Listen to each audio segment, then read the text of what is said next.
Today we'll do the derivation for potential energy in a dipole. Potential energy in a dipole. We know that this is a dipole. Just to remind you, minus q and plus q. The distance is 2a. And we know the dipole moment is p.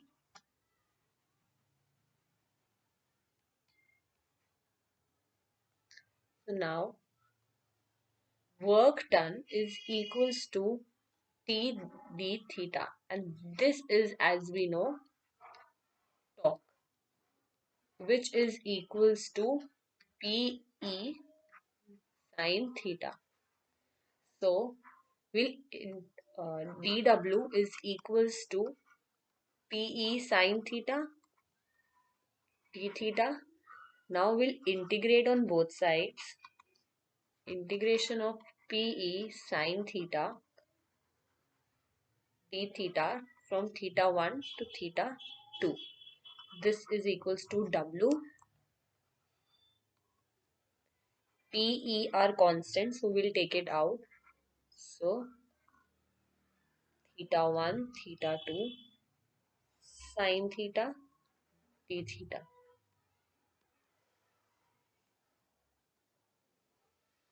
W is equals to PE. The integration of sine theta is minus cos theta. So minus cos theta, theta 2, theta 1. We'll take the minus outside. Minus PE cos theta 2 minus cos theta 1. So the work done becomes PE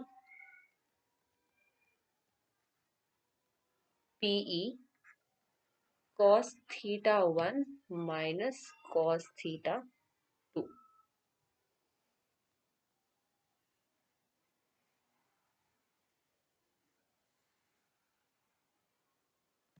So the work done is stored in the form of potential energy.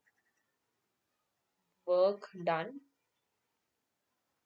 is stored in the form of potential energy.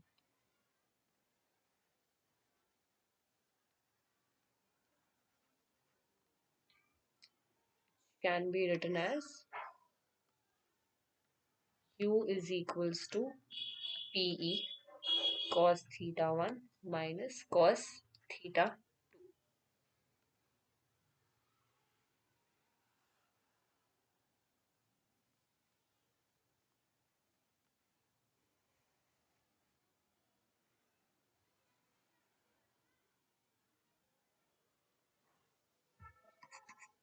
This was the derivation of potential energy in a dipole. I'll see you in the next video.